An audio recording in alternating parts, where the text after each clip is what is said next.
إلا أن يدعو الناس إلى التوحيد وأن يحذرهم من الشرك. الحمد لله رب العالمين، وأصلي وأسلم على أشرف المرسلين نبينا محمد صلى الله عليه وسلم. اللهم افتح لنا فتوح العارفين، ووفقنا توفيق الصالحين، وانفعنا بالقرآن وبالذكر الحكيم. اللهم لا سهل إلا ما جعلته سهلا، وأنت تجعل الحزن إذا شئت سهلا. رب يسر وأعن. اللهم إنا نسألك علما نافعا ورزقا طيبا وعملا صالحا متقبلا. Inch'Allah ta'ala, ayyuha al-ikhwa, nous reprenons la lecture des explications des versets du jeûne de la sourate al-Baqarah. Et nous nous sommes arrêtés précisément au début du verset Ya ayyuha allazina amanu kutiba alaykumus siyamu kama kutiba ala allazina min qablikum la'allakum tattaqun.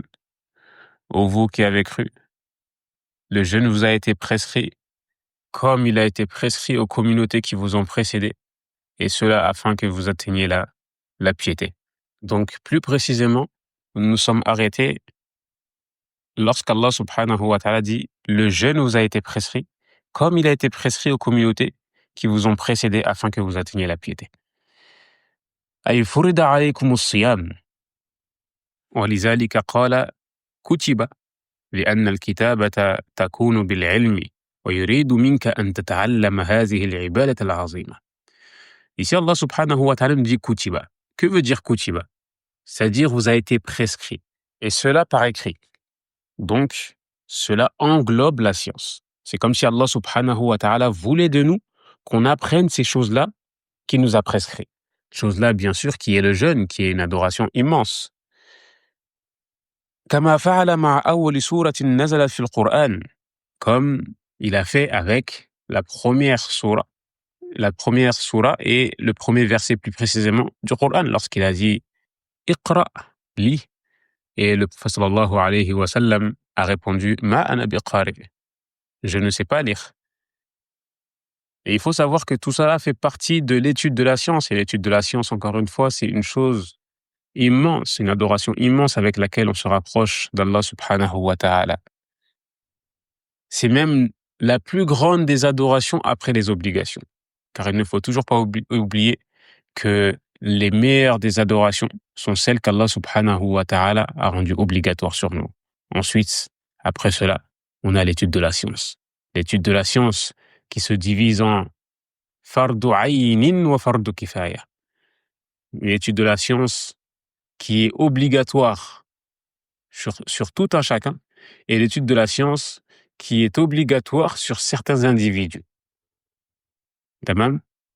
Et certains de mes prédécesseurs disaient La na'lamu amalan yusawiha ba'da al-fara'id. Nous ne connaissons pas d'œuvre qui équivaut à l'étude de la science après les obligations. Wala hatta qiyamul layl. Même le fait de se lever la nuit, de prier, d'adorer Allah subhanahu wa ta'ala, alors que les gens dorment, même cela ne prend pas le dessus sur l'étude de la science. Et bien sûr, encore une fois, cela ne diminue en aucun cas la valeur du qiyam layl. C'est quelque chose de demandé, c'est quelque chose de noble, c'est quelque chose qu'Allah subhanahu wa ta'ala aime. Mais l'étude de la science, c'est ce qui va te permettre de distinguer entre le vrai et le faux, et qui va te permettre de faire qiyamul layl, il va te permettre de délaisser le haram, il va te permettre de faire le halal, et ainsi de suite. Voilà pourquoi l'étude de la science islamique, la science religieuse, est importante. Et il faut savoir que l'étude de la science, c'est un djihad. Talabul ilmi jihadun.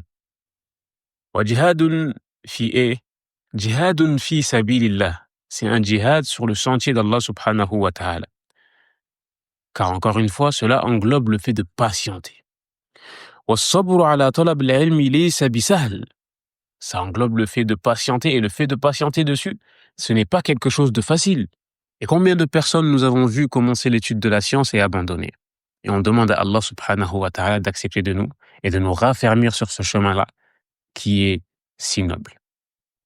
Énormément de personnes commencent 1 mois, 2 mois, 1 an, 2 ans, et lorsque tu as des nouvelles d'eux, ils se sont littéralement coupés de la science et se sont occupés de cette vie-là qui n'est qu'éphémère. Bien sûr, encore une fois, cela ne veut pas dire que nous ne devons pas faire les causes afin de subvenir à nos besoins. Bien au contraire.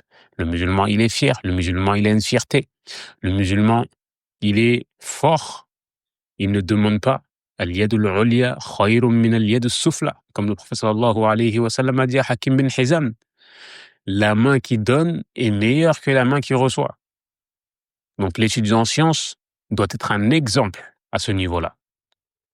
Il doit montrer l'exemple, ne pas demander, ne pas faire de cagnotte avec l'excuse de oui, je suis muhajir, j'ai émigré, j'ai besoin d'aide. Non, lève-toi, travaille, cherche un travail.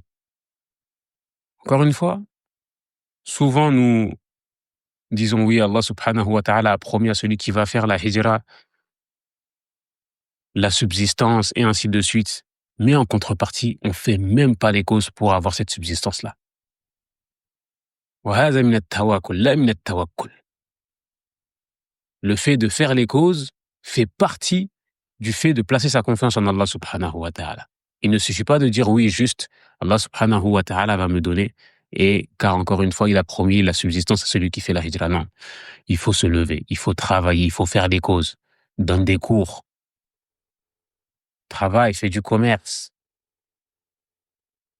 fais en sorte de subvenir à tes propres besoins. Et si tu fais cela, il faut savoir qu'Allah subhanahu wa ta'ala t'accordera une issue favorable, bien sûr, encore une fois, sans oublier les invocations. L'étude de la science n'est pas une mince affaire. L'étude de la science, c'est un djihad qui a une récompense immense. Et celui qui meurt sur ce chemin-là, alors Allah subhanahu wa ta'ala lui facilitera un chemin vers le paradis. On espère, et c'est ce qu'on demande à Allah subhanahu wa ta'ala, de nous compter parmi les étudiants en sciences. Car encore une fois, Ali ibn Abi Talib nous dit que les gens sont de 3 catégories. Les savants, les étudiants et les gens de la masse, ou les gens classiques, si je peux dire ça comme ça. Et nous, encore une fois, nous ne faisons pas partie des savants. Et on espère ne pas faire partie des gens de la masse. Donc, ce qu'on espère, c'est de faire partie des étudiants en sciences, des jeunes étudiants en sciences, afin d'avoir cette récompense-là et de se rapprocher d'Allah subhanahu wa ta'ala avec cette adoration immense.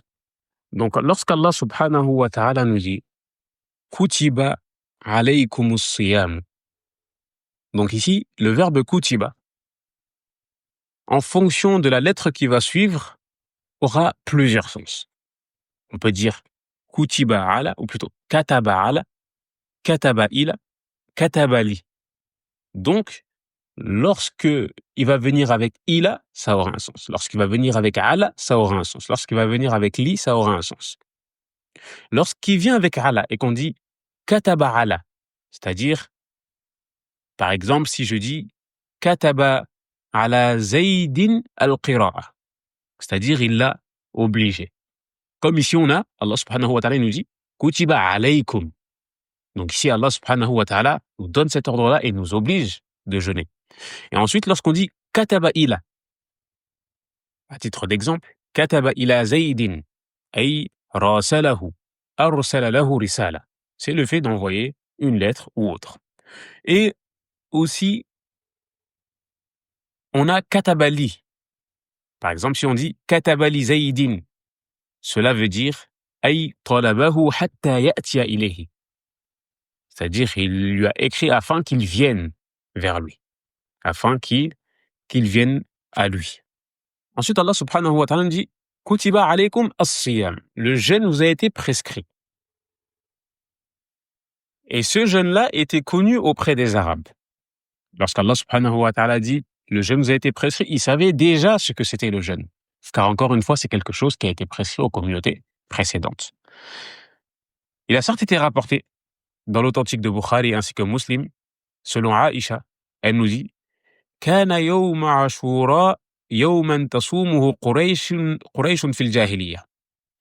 Elle nous dit que le jour de Ashura était un jour que les Qurayshites jeûnaient durant la période anté-islamique.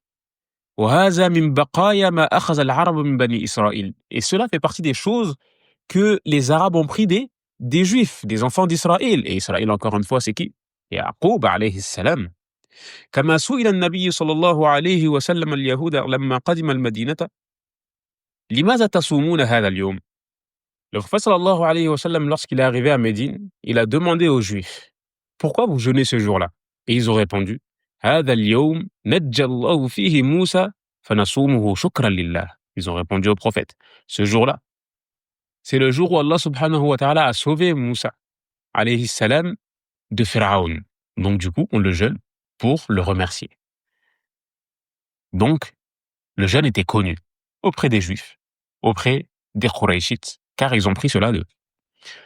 وهذا كان قبل أن يفرض الصوم. Et cela, c'était avant même que le jeûne soit obligatoire. Depuis le début, on parle du jeûne. On parle du terme saum, qui est le jeûne, le fait de s'abstenir. Que veut dire ce terme-là? الصيام لغة. Le jeûne, dans le sens littéraire, quand on dit siyam, qu'est-ce que ça veut dire en arabe? C'est le fait de s'abstenir, al-imsak. Le fait de s'abstenir, cela englobe énormément de choses. On peut s'abstenir de manger, on peut s'abstenir de boire, on peut s'abstenir d'avoir des rapports. Et encore une fois, il y avait aussi le fait de s'abstenir de parler. Comme cela est rapporté dans Surat al-Maryam, lorsqu'elle nous dit « Inni nazartu lirrahmani sawma falan ukallima al-yawma insiya ». Ici, Maryam alayhi salam nous dit « Et assurément, j'ai voué un jeûne au tout miséricordieux. Et je ne parlerai donc à personne aujourd'hui, à aucun être humain. » Donc ici, elle décrit son jeûne en disant qu'elle n'allait parler à personne. Et le terme saum ou siyam est encore même plus large que ça. Lorsqu'on dit que c'est le fait de s'abstenir, c'est le fait de s'abstenir aussi de tout mouvement, tout geste, et ainsi de suite. C'est le fait de s'abstenir littéralement parlant. Comme An-Nabira, qui est un poète, il nous dit خيل صيام وخيل غير صائمة تحت العجاج وخيل تعلق اللجم. Ici, il nous donne l'exemple des chevaux qui étaient utilisés auparavant durant les batailles. Et il les catégorise en disant qu'il y avait des chevaux, encore une fois, qui ne bougeaient pas, et cela était dangereux pour celui qui était dessus, car encore une fois, il cause la perte de ce cavalier-là. Et on a les chevaux auxquels on peut mettre al-lijam. Al-lijam, c'est la chose qu'on met dans la bouche du cheval afin de le guider. Et ensuite, on a les chevaux qui sont morts en dessous de la terre, et encore une fois, cela ne sert à rien. Et il utilise le terme siyam pour dire qu'ils ne bougent pas. La première catégorie de chevaux. Ça, c'est le terme littéraire. Ensuite, nous avons le terme religieux. As-sawmu shar'an huwa al-imsaku min al-muftirati min tulu' al-fajr as-sadiq ila ghurub ash-shams bi niyyati at-ta'abbud ila Allah ala unasin lahum sifatun makhsus. C'est le fait de s'abstenir à fond de tout ce qui peut rompre notre jeûne, comme le fait de manger, comme le fait de boire, comme le fait d'avoir des rapports intimes avec ses épouses ou autres. Et cela d'un temps défini à un autre, qui est l'azan du Fajr jusqu'au coucher du soleil. Et cela, encore une fois, avec une intention, car l'intention a une place immense dans l'adoration. Donc, il se peut qu'une personne aille voir un médecin, et le médecin lui dit « tu dois pas manger toute la journée, et ensuite tu vas venir, on va te faire une prise de sang, etc. » Donc lui, il va pas manger du matin jusqu'au soir. Mais il n'a pas l'intention de jeûner. Alors, encore une fois, ici, il ne sera pas récompensé. Mais celui qui va venir avec l'intention de se rapprocher d'Allah subhanahu wa ta'ala et va s'abstenir de manger et de boire et d'avoir des rapports et ainsi de suite, alors lui sera récompensé encore une fois, car ici, il y a l'intention qui fait la différence. Une personne qui qui n'a pas eu de nourriture, qui n'a pas trouvé de quoi se nourrir toute la journée. Et lui n'a pas mis l'intention qu'il va jeûner. Il n'a pas mangé, certes, comme le jeûneur, mais lui n'est pas récompensé. Et le jeûneur, lui, l'est, car encore une fois, il a mis l'intention de jeûner pour Allah subhanahu wa ta'ala seul. Et il faut savoir une chose, c'est qu'on a plusieurs types de jeûnes. Et encore une fois, on a plusieurs types de jeûnes sous plusieurs angles. On a d'abord la première catégorie de jeûne qui concerne le temps. Ensuite, on a une catégorie de jeûne qui concerne le jugement. Et ensuite, on a une catégorie de jeûne qui concerne le suivi. Bien sûr, je vais les détailler afin qu'on les comprenne. Tout d'abord, la catégorie de jeûne qui concerne le temps. Il se divise en deux. On a siyamun mu'ayyan et siyamun ghayru mu'ayyan.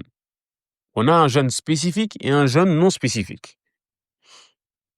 Le spécifique, ça sera celui qui sera défini par un temps, qu'Allah subhanahu wa ta'ala a défini, bien sûr, ou son prophète. Et cela se divise en deux. On a le jeûne obligatoire, qui est le jeûne du Ramadan, et on a le jeûne surérogatoire, qui est par exemple Ashura. Il y en a d'autres, mais on prend l'exemple de Ashura. Ashura est un temps défini, et Ramadan a un temps défini. Donc on ne peut pas jeûner ces jours-là durant d'autres jours. Bien sûr, encore une fois, sauf si on est malade ou autre. Bien sûr, là on parle du Ramadan, on ne parle pas de Ashura. Et le jeûne ghayru mu'ayyan, qui n'est pas défini, c'est ma lam yakun lahu waqt. C'est celui qui n'est pas défini par un temps. Comme le fait de rattraper les jours de jeûne. Allah subhanahu wa ta'ala nous dit fa'iddatun min ayyamin ukhar. Celui qui est voyageur ou qui est malade et ainsi de suite, alors qu'il jeûne durant d'autres jours. Ici, il ne nous a pas défini. Il nous a juste dit de jeûner. D'autres jours, bien sûr, encore une fois, en dehors du mois du Ramadan. Donc, que tu jeûnes Shawwal, Zul Qa'da, Zul Hijja et ainsi de suite. Tu as toute l'année pour jeûner, peu importe le jour. Donc, ici, on a cette catégorie-là. Ensuite, nous avons la deuxième catégorie, qui est la catégorie qui concerne le jugement du jeûne. Et cela va prendre le jugement en fonction de l'ahkam taklifiyya. Ça veut dire que ça va être obligatoire, ça va être quelque chose de masnoun, mustahab, soit ça va être haram, soit ça va être détestable, soit ça va être mubah. Le mubah, c'est mastawa tarafahu, c'est-à-dire c'est ni halal ni haram. Donc, soit le jeûne il est obligatoire, comme le ramadan, comme lorsqu'on fait le vœu de jeûner. Donc du coup, on oblige une chose sur nous-mêmes, donc on se doit de concrétiser celle-là. Soit al-kaffarat. Al-kaffarat, c'est lorsqu'on va tomber dans une chose et l'expiation de cela sera le fait de jeûner. Ensuite, on a les jeûnes surérogatoires qui sont les mustahabbat. On a le jour de Ashura, le jour de Arafat, les jours blancs. On a jeûné le lundi ou le jeudi, et ainsi de suite. Et ensuite, on a al-haram, le jeûne interdit. Le jeûne interdit comme, par exemple, le fait de jeûner durant les jours de fête. Par exemple, le jour de l'Aïd, il est haram, il est interdit de jeûner. Et ensuite, on a le jeûne détestable. Comme par exemple, Ifrad yawm al-jum'a bi sawmin laysa qablahu wa la ba'dahu sawm. Le fait de jeûner juste vendredi, sans jeûner un jour avant ou un jour après. Cela est détestable, car il y a un hadith sur cela qui nous dit de ne pas faire cela. As-sawmu fi as-safar 'inda al-mashaqqa. Lorsqu'on est voyageur et qu'on n'a pas la capacité de jeûner, alors, encore une fois, le fait de jeûner n'est pas une chose louable. Comme le prophète sallallahu alayhi wa sallam nous dit dans un hadith, Laysa min al-birr as-siyamu fi as-safar. Ne fait pas partie de la piété, le fait de jeûner durant le voyage. Et encore une fois, cela était spécifique à un compagnon qui avait jeûné et qui était tombé dans les pommes. Et en même moment, il y en avait d'autres qui jeûnaient, comme le prophète sallallahu alayhi wa sallam a jeûné, d'autres compagnons jeûnaient. Et ils avaient cette capacité-là. Donc, lorsqu'on a la capacité, on jeûne, mais lorsque cela est difficile pour nous, alors Allah subhanahu wa ta'ala nous a donné cette facilité-là, qui est le fait de rompre. Et Allah subhanahu wa ta'ala aime que nous prenions ces facilités, comme il aime que nous prenions ce qui nous a rendu obligatoires. Ensuite, nous avons al-mubah. Le jeûne mubah, comme on a dit, al-mubah, c'est quelque chose qui est ni illicite ni licite, quelque chose de normal. C'est as-sawm at-tatawwu' al-mutlaq. Le fait de jeûner sans raison. Aujourd'hui, je me réveille, je me dis que je vais jeûner. Ce n'est pas un lundi, ce n'est pas Yom Ashura, ce n'est pas le Ramadan, ce n'est pas Yom Arafah, ce n'est pas les jours blancs. Je me lève, je me dis je vais jeûner afin de me rapprocher d'Allah subhanahu wa ta'ala. Donc, on a cette catégorie-là. Ensuite, la troisième catégorie, qui est bi'atibar at-tatabu', en fonction du suivi. وهو الصوم الذي يجب تتابع الأيام فيه. أو لا. Cette catégorie-là concerne deux choses. Il y a certains moments où on est obligé de suivre, d'avoir un jeûne successif, consécutif. Et il y a certains moments où on n'est pas obligé. Les moments où on est obligé de suivre nos jeûnes, ou notre jeûne, c'est le Ramadan. Liman la uzra lahu, pour celui qui n'a pas d'excuse. Alors lui, il est obligé de jeûner tous les jours. Sawm kaffaratul jima'. Et aussi, on a le jeûne de la kaffara, l'expiation des rapports. C'est-à-dire celui qui va avoir un rapport intime avec son épouse. Bien sûr, on parle d'épouse, on ne parle pas des relations hors mariage. Cela ne nous concerne pas, cela c'est de la fornication. Mais celui qui a un rapport avec son épouse durant la journée du mois de Ramadan, alors il y a une kaffara. La kaffara, c'est quoi? C'est ce qui va venir expier ce péché-là. Qu'est-ce qu'il doit faire? Il va devoir jeûner 60 jours successivement. 60 jours consécutifs. Et la deuxième chose, c'est certains jeûnes dont nous n'avons pas l'obligation de jeûner de façon consécutive. Et ça concerne les jours à rattraper du mois de Ramadan, par exemple. Si par exemple j'ai une semaine où j'ai été malade, alors cette semaine-là, je peux rattraper chaque mois, à partir de Shawwal, à partir d'après Ramadan, je peux rattraper un jour par mois, par exemple. Je ne suis pas obligé de rattraper toute la semaine de façon successive. Maintenant que nous connaissons le sens du jeûne, le sens littéraire, le sens religieux, les types de jeûne, maintenant nous allons voir les mérites du jeûne. فوائد الصيام. فقد ذكرنا أن الله ما أمر بشيء ولا نهى عن شيء إلا لحفظ مقاصد الشريعة. Durant le premier cours, nous avons cité qu'Allah subhanahu wa ta'ala, lorsqu'il ordonne, lorsqu'il interdit, cela est pour, encore une fois, préserver les objectifs même de la législation. Donc, il a légiféré le jeûne pour une sagesse. Alimahu man alimahu, jahilahu man jahilahu. Que tu sois au courant de cette sagesse-là ou pas, alors cela ne veut pas dire qu'il n'y a pas de sagesse derrière cet ordre-là d'Allah subhanahu wa ta'ala. فَمِنْ حِكَمِ الصِّيَامِ وَفَوَائِدِهِ. Parmi les mérites du jeûne, il y a الاستجابة لأمر الله سبحانه وتعالى. Le fait de répondre à cet appel-là d'Allah. فنصوم أولا لنستجيب لأمر الله ونتقرب إلى الله بهذه العبادة التي توجب محبة الله تعالى. Donc, lorsqu'Allah subhanahu wa ta'ala nous a ordonné, la première chose, c'est qu'on répond à son appel. Encore une fois, afin de nous rapprocher de lui. Avec cette adoration-là immense. Et cette adoration-là qui va amener l'amour d'Allah subhanahu wa ta'ala. Car lorsqu'on fait quelque chose qu'Allah subhanahu wa ta'ala nous ordonne, alors cela va faire qu'Allah va nous aimer en retour. Deuxièmement, tahqiq al-ikhlas. Le fait de concrétiser al-ikhlas, qui est l'acte sincère, pur pour Allah. لأنها عبادة سرية. Car le jeûne, c'est une adoration cachée. فَتُعَلِّمُكَ الْإِخْلَاص. Lorsqu'on jeûne, on peut manger en cachette, boire en cachette sans que les gens nous voient. Mais quand on le fait, alors cela, quand on le fait conformément à la religion, cela va nous apprendre à faire les actes exclusivement pour Allah subhanahu wa ta'ala et ne rien lui associer. Troisièmement, tahqiq taqwallah, le fait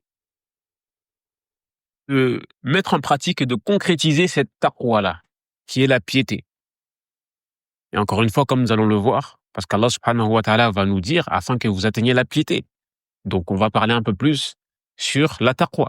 Mais pour résumer ici, il faut savoir que toutes les adorations, parmi les sagesses de toute adoration, c'est le fait de concrétiser cette piété-là. Ce n'est pas que le jeûne, mais le jeûne aussi en fait partie. Et il faut savoir qu'Allah subhanahu wa ta'ala n'a pas besoin de nous. Il n'a pas besoin de notre jeûne, ni de nos prières. Il est celui qui se passe de toute créature, car c'est le Créateur. Et c'est nous qui avons besoin de lui. Et c'est pour cela que nous l'adorons et nous jeûnons afin de concrétiser cette piété-là et d'être aimés auprès de lui. Parmi les mérites du jeûne, on a aussi ma'rifatu qadr al-fuqara. Ma'rifatu qadr al-fuqara. Le fait de pouvoir se mettre à la place du pauvre. Ça va nous permettre de voir ce qu'ils vivent tous les jours. Toi, alhamdulillah, tu as un toit, tu as de quoi manger, tu es en bonne santé, tu es entouré de par ton épouse, tes enfants, tes parents, et beaucoup de personnes ne sont pas dans ces situations-là. انظروا إلى من أسفل منكم ولا تنظروا إلى من هو فوقكم فإنه أجدر ألا تزدروا نعمة الله عليكم. Regardez ceux qui ont moins que vous, ceux qui sont en dessous de vous, et ne regardez pas ceux qui sont au-dessus de vous, car cela est plus à même afin que ne minimisez pas les bienfaits qu'Allah subhanahu wa ta'ala a mis sur vous. Et encore une fois, ça concerne les choses mondaines. Mais quant à la religion, regardez pas celui qui fait moins que vous, ne regardez pas en dessous. Regardez au-dessus. Regardez les savants, regardez ceux qui ont de la science, regardez ceux qui sont dans les adorations jour et nuit. Essayez de vous concurrencer avec eux, essayez de les rattraper. Mais ne regardez pas celui qui est toujours dehors, celui qui vend de la drogue, celui qui ne fait pas ses prières, et tu te compares à lui. Non, cela va te ralentir. Mais il faut plutôt regarder celui qui fait plus que toi afin de te rapprocher d'Allah subhanahu wa ta'ala. Cela va te faciliter. Mais quant aux choses mondaines, alors regardez ceux qui ont moins que vous. Quand tu vois la personne qui a même pas de chaussures, la personne qui a pas d'argent, la personne qui a pas de monture, et toi, tu as toutes ces choses-là, tu te dis Alhamdulillah, Allah subhanahu wa ta'ala m'a comblé de ses bienfaits. Tu regardes une personne qui a une maladie chronique, qui a un membre en moins ou autre, tu dis Allah subhanahu wa ta'ala m'a vraiment accordé des bienfaits. Wa in ta'uddu ni'matallahi la tuhsuha. Et si on se met à vouloir dénombrer, car encore une fois ce n'est pas possible, les bienfaits d'Allah subhanahu wa ta'ala, alors on ne réussira pas. On a juste à réfléchir. Essayez de réfléchir, on s'assoit 2 secondes. Subhanallah. J'arrive à respirer. Je suis pas asthmatique. Je vois, j'entends. J'ai l'odorat. Quand je mange, je prends du plaisir. Je ne suis pas malade. J'ai pas ceci, j'ai pas cela. Je me suis réveillé, mes proches sont près de moi. Ils sont tous en bonne santé. Et ainsi de suite. Si on essaie juste de méditer sur ce qu'Allah subhanahu wa ta'ala nous a donné, alors il faut savoir que tout ce qu'on fait, on va se rendre compte que Allah subhanahu wa ta'ala est très miséricordieux envers nous. Et qu'on ne mérite même pas son paradis, si ce n'est de par sa miséricorde. Et c'est pour ça que direct après, on a, parmi les mérites du jeûne, on a le fait de le remercier sur ses bienfaits. لأنك كلما أفطرت عرفت قيمة ما أنعم الله عليك. À chaque fois que tu vas rompre ton jeûne, tu vas te souvenir des bienfaits d'Allah subhanahu wa ta'ala sur toi. لأن من طبيعة الإنسان أنه لا يشعر بالنعمة إلا إذا فقدها. car encore une fois, cela est une chose naturelle. Mais cela ne veut pas dire qu'on ne doit pas essayer de réfléchir et de se rappeler ou autre. Mais cela est naturel. Allah subhanahu wa ta'ala nous a créés ainsi. Lorsque on a des bienfaits, souvent on s'en souvient pas, on oublie. Mais lorsqu'on perd ce bienfait, alors on se rappelle. Et là, on se rend compte que, en fait, Allah subhanahu wa ta'ala nous avait comblés. Donc, lorsqu'on s'abstient de manger, on s'abstient de boire, on s'abstient, et que le moment voulu, ou plutôt le moment venu, on se met à manger et à boire et à avoir des rapports, alors là, on se dit Alhamdulillahi Rabbil Alamin. Ensuite, nous avons, parmi les mérites, At-tamarrun At-tamarrunu ala dabt an-nafs. C'est le fait de s'entraîner à maîtriser son nafs, sa propre personne. فالصوم يعينك على السيطرة على نفسك. Le jeûne va te permettre de prendre le dessus. Car encore une fois, on est dans un djihad quotidien avec notre nafs. On se bat constamment avec. Et le fait de jeûner va nous permettre de prendre le dessus sur notre nafs.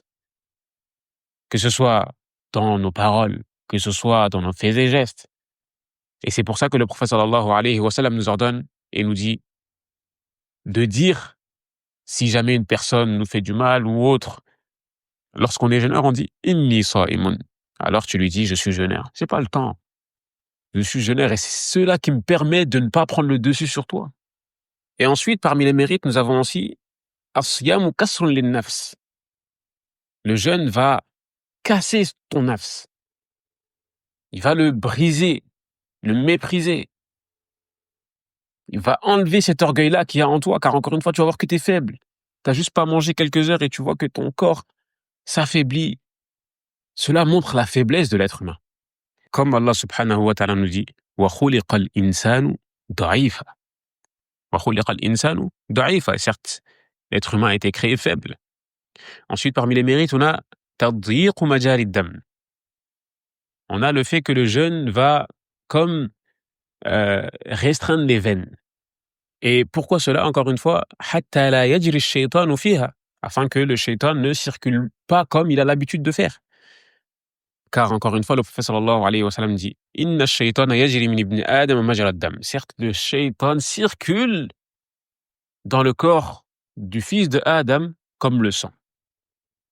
Donc cela va empêcher ash-shaytan de circuler comme il le veut.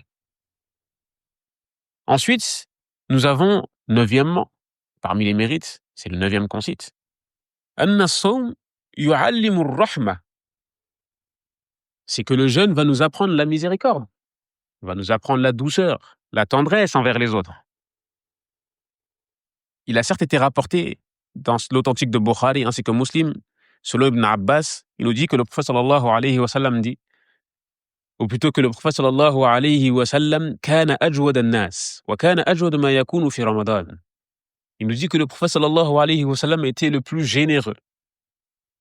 Et durant le mois du Ramadan, il était encore plus généreux. Dixièmement, 10e mérite, ma yatarattabu ala zalika min al-fawaid as-sihhiyya.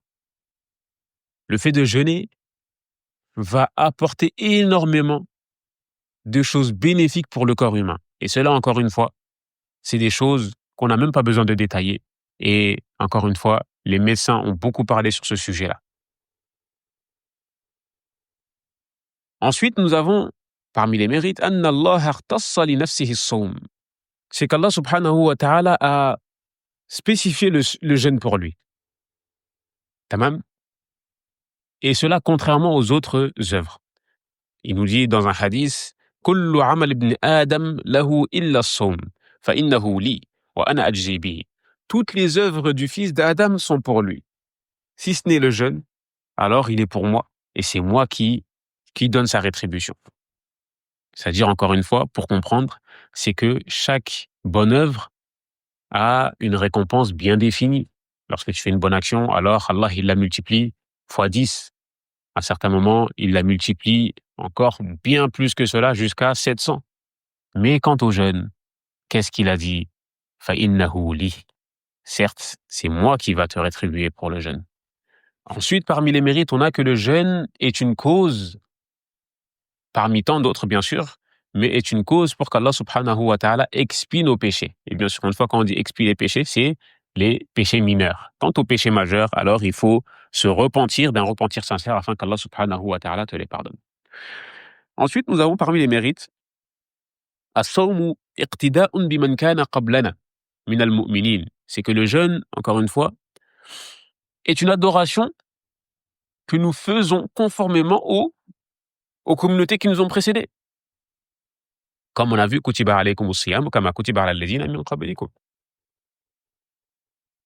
Le jeûne nous a été prescrit comme il a été prescrit à ceux qui vous ont précédés. Ensuite, parmi les mérites, on a as-sawmu junnah. Le jeûne est un bouclier. C'est-à-dire, ça te protège. Ça te prémunit. Ensuite, nous avons as-sawmu sababun min asbab istijabati ad-du'a. Le jeûne est une cause, parmi tant d'autres, mais est une cause afin qu'Allah subhanahu wa ta'ala exauce tes invocations. Et cela, Inch'Allah ta'ala, on va en parler avec plus de détails, mais plus tard. Car on a un verset qui va nous parler de l'exaucement des invocations, la demande d'Allah subhanahu wa ta'ala, et à ce moment-là, Inch'Allah, on détaillera un peu plus. Et ensuite, parmi les mérites encore, on a le fait que le jeûne est une cause, la cause du bonheur du musulman, est une cause pour que le musulman soit heureux. Car le prophète sallallahu alayhi wa sallam nous dit, le jeûneur a deux moments où il est heureux. وَلِلصَّائِمِ فَرْحَتَانِ. En parlant de quand il rompt son jeûne, à la fin du ramadan, il est content, encore une fois, car il va retrouver cette saine nature-là, car encore une fois, naturellement, l'être humain aime manger, boire, etc. Donc lorsque le ramadan il va venir, il va se réjouir de cela, instinctivement parlant. Et lorsqu'il va rencontrer son Seigneur, car encore une fois, il va avoir la récompense. Ensuite, Allah subhanahu wa ta'ala nous dit « Kama kutiba ala allazina min qablikum » comme il a été prescrit à ceux qui vous ont précédés, c'est-à-dire parmi les communautés. Ici, on voit, le cheikh nous dit que dans le kaf, alors le kaf, quand il vient en langue arabe, c'est pour montrer une ressemblance. Dans quoi est la ressemblance? La ressemblance est dans le jeûne. On sait qu'ils ont jeûné, encore une fois, comme nous jeûnons. Mais est-ce que leur jeûne était semblable au nôtre? Allahu a'lam. On ne sait pas comment était leur jeûne. Et nous, notre jeûne, on sait que c'est le fait de s'abstenir d'une période à une autre. C'est-à-dire du Fajr jusqu'au Maghrib. Mais eux, est-ce que c'était ainsi? Allahu a'lam. Mais tout ce qu'on sait, c'est qu'Allah subhanahu wa ta'ala nous a dit qu'ils jeûnaient. Et ce qu'Allah subhanahu wa ta'ala a voulu qu'on comprenne de ces versets-là, c'est qu'il l'a prescrit, il a rendu obligatoire aux communautés précédentes et il nous l'a rendu obligatoire aussi. Et pourquoi il nous cite cela? Pourquoi il nous dit qu'il a rendu cela obligatoire aux communautés avant? Encore une fois, pour montrer l'importance de cette adoration-là. Ça, c'est premièrement. Deuxièmement, أن الله أراد أن يرغب المسلمين في هذه العبادة حتى يكونوا كإخوانهم ممن سبقوهم. Il a voulu nous motiver ici, afin de faire une adoration immense, comme l'a fait nos frères qui nous ont précédés, et encore une fois, afin de les prendre comme exemple et de nous rapprocher d'Allah subhanahu wa ta'ala. Et aussi, afin de purifier nos nafs, afin de purifier nos êtres et de nous soulager. Car lorsque l'adoration est faite et globale et sur plusieurs personnes, alors cela devient plus facile. Cela devient plus facile. Donc le fait de savoir que toutes les communautés ont jeûné, etc., donc cela nous rend la tâche un peu moins difficile. Et ça, encore une fois, c'est quelque chose de naturel. Lorsque tu es dans quelque chose de difficile, et ensuite, tu vois que tu n'es pas seul dans cette difficulté-là. Alors, qu'est-ce que vous faites? Vous vous entraidez, vous faites cela à plusieurs. Ça reste une difficulté, mais qui va être allégée.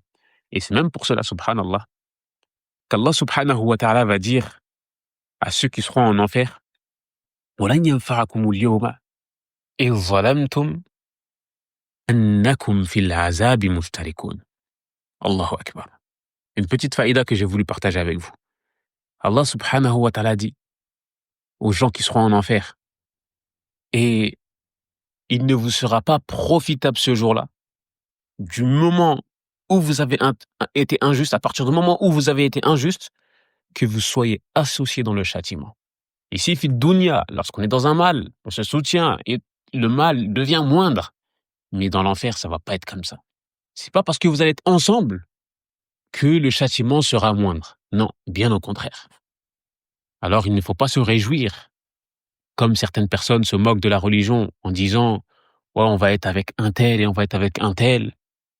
Je sais même pas comment l'être humain, le musulman, peut penser à dire de si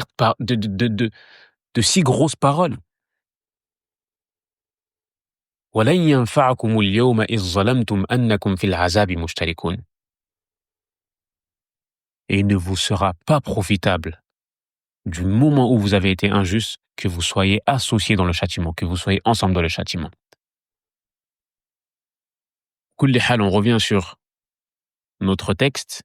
Il faut savoir qu'Allah subhanahu wa ta'ala nous informe ici en disant, comme il a rendu le jeûne obligatoire sur les communautés qui nous ont précédés, il nous a dit cela aussi pour nous faciliter cette adoration-là.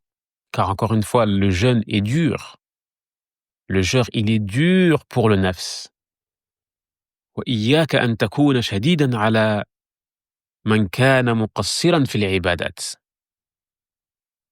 Et on se doit de ne pas être dur avec ceux qui ont des manquements dans les adorations. Car encore une fois, c'est quelque chose de dur. Toi, tout d'abord, remercie Allah subhanahu wa ta'ala de t'avoir facilité. Allah, il t'a facilité, peut-être qu'il n'a pas facilité à autrui. Alors, sois pas dur et sois tendre avec ceux qui sont autour de toi. Que ce soit ceux de ta famille, tes amis ou autres. Et beaucoup de sagesse dans ta da'wa, dans ta façon d'appeler, dans ta façon de conseiller, car cela va énormément jouer.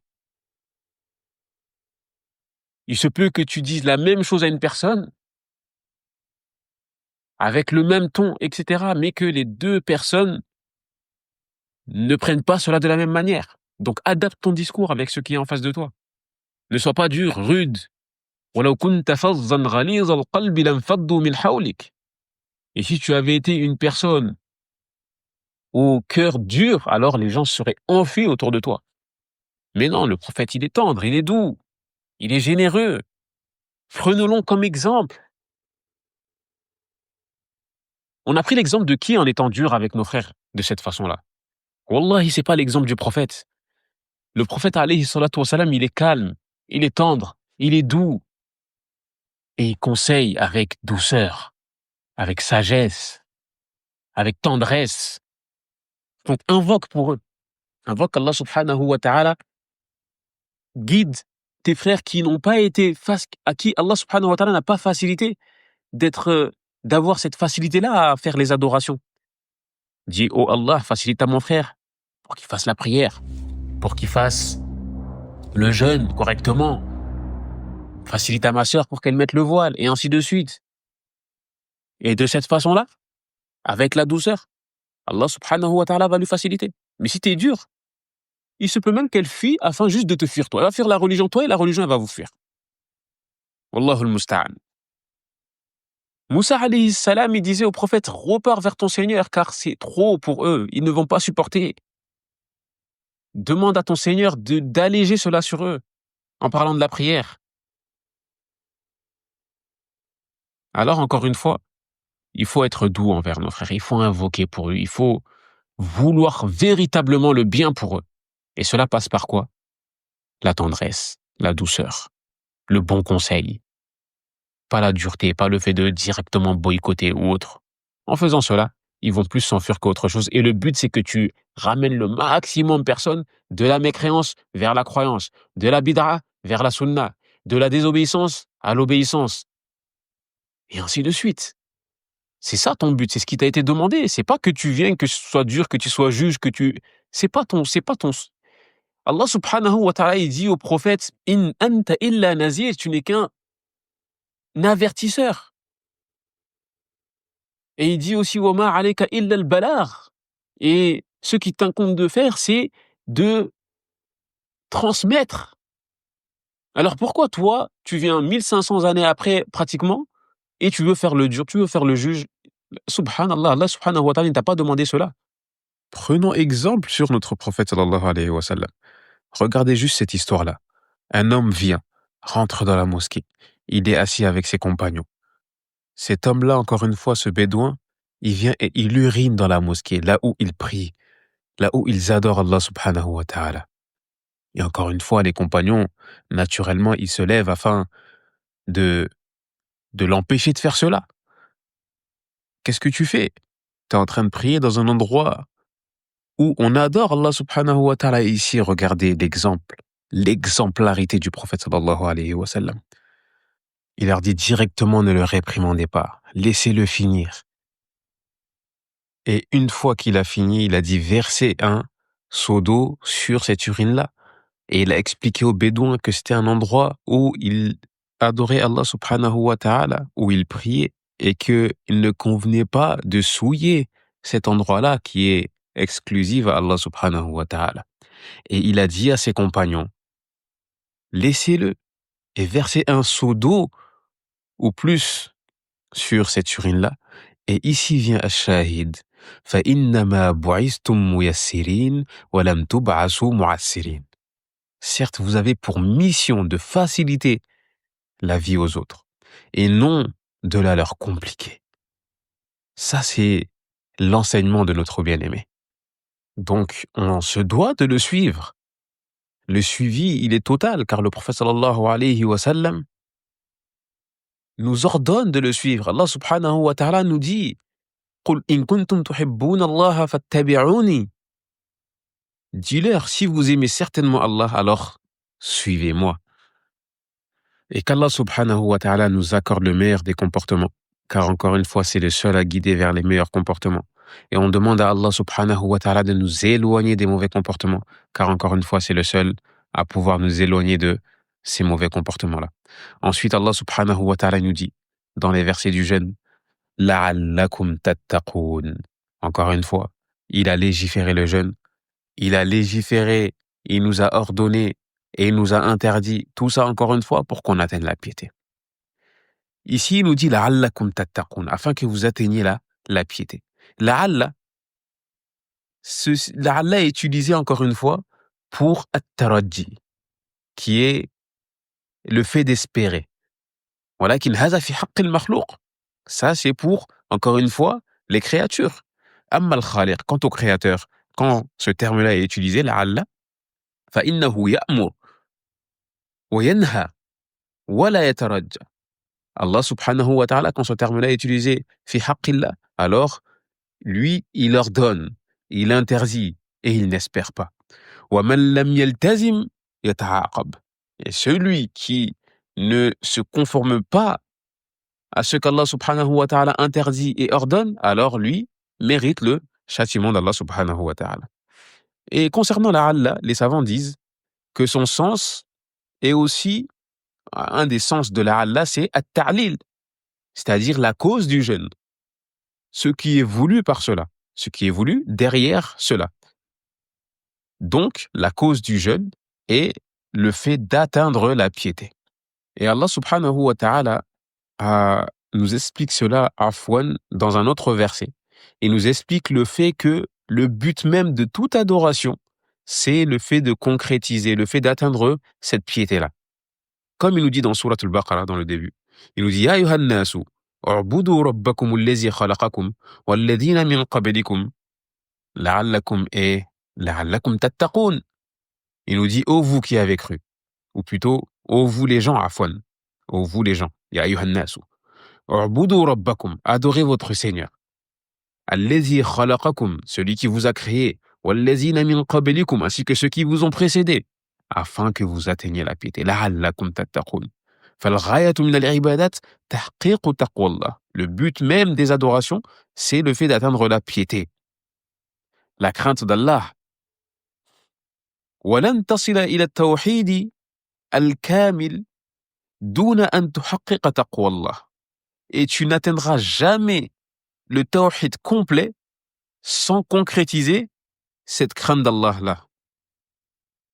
وهنا نتكلم عن التوحيد الخاص الذي يدخل الجنة عفوا بغير حساب ولا عذاب لا التوحيد العام الذي يجعل صاحبه لا يخلد في النار.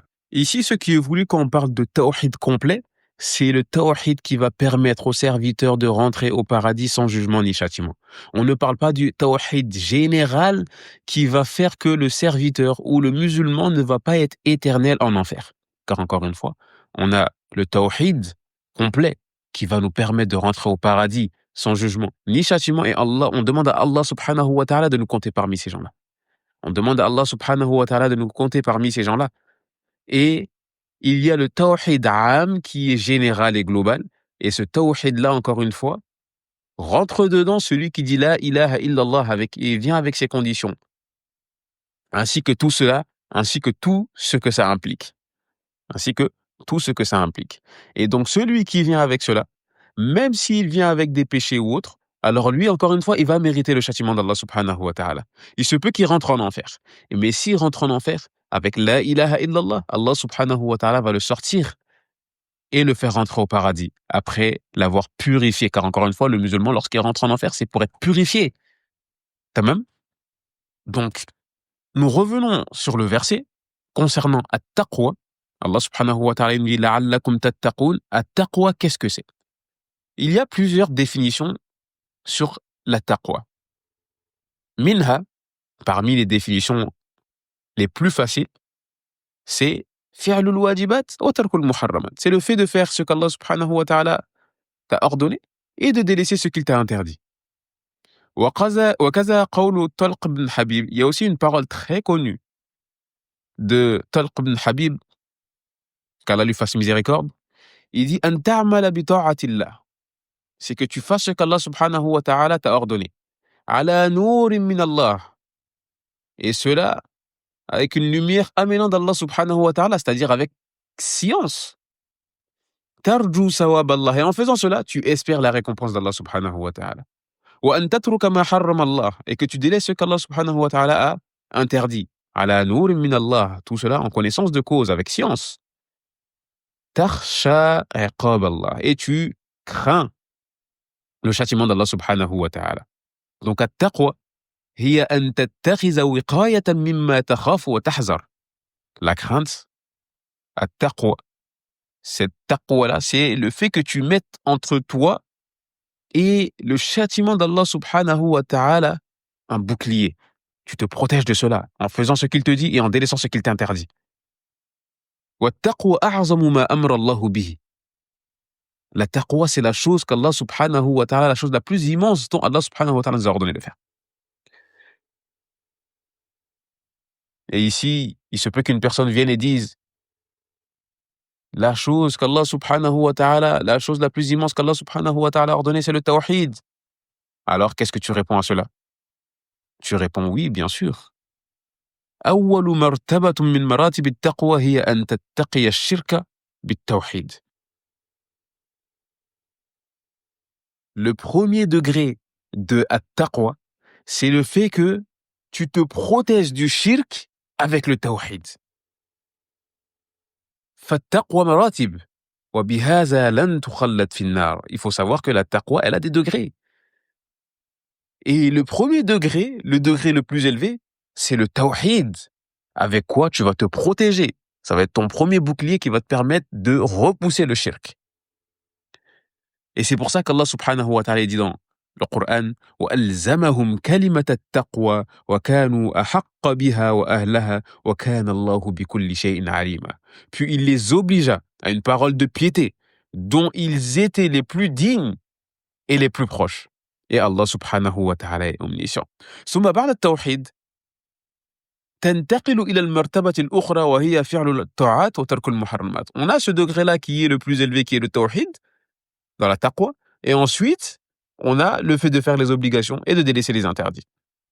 Et c'est pour ça qu'il nous dit subhanahu wa ta'ala وَلَوْ أَنَّ أَهْلَ الْقُرَى آمَنُوا وَاتَّقَوْا لَفَتَحْنَا عَلَيْهِمْ بَرَكَاتٍ مِنَ السَّمَاءِ.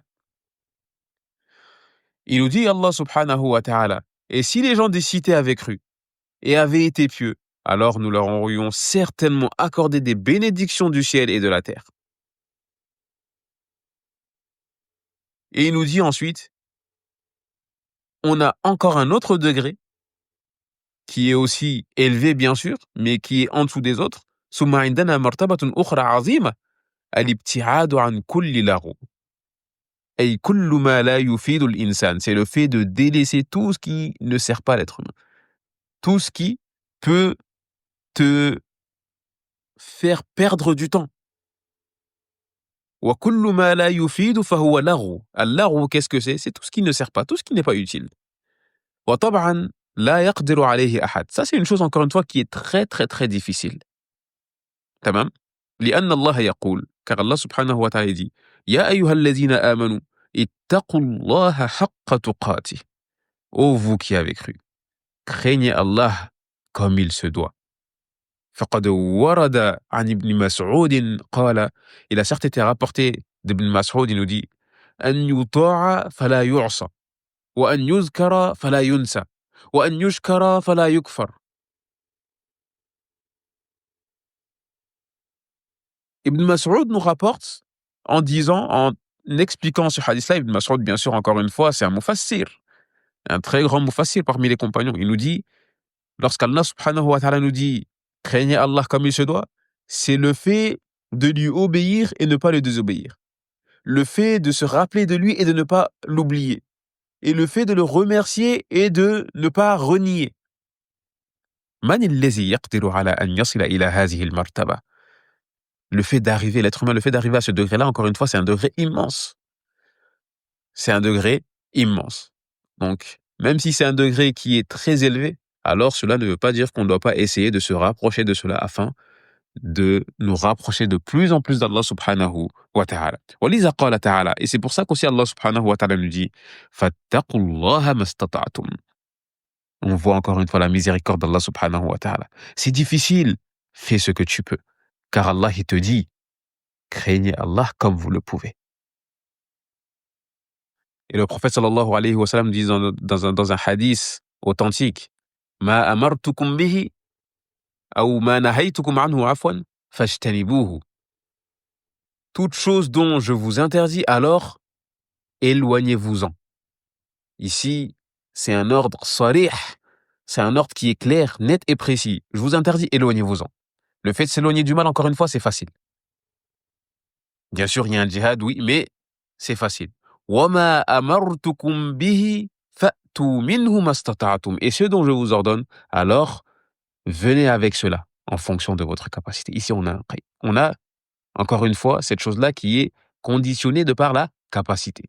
Dans l'interdit, il ne ramène pas la capacité, mais dans l'ordre, il ramène la capacité. Pourquoi? Encore une fois, car il se peut qu'il y ait des moments où tu sois fébrile, malade ou autre. Donc toi, tu ramènes ce que tu peux, c'est-à-dire en fonction de ta capacité. Comme Allah subhanahu wa ta'ala dit, et craignez Allah comme vous le pouvez. Craignez Allah comme vous le pouvez. Donc ici, Inch'Allah ta'ala, on va s'arrêter. Car encore une fois, aujourd'hui, on a été long.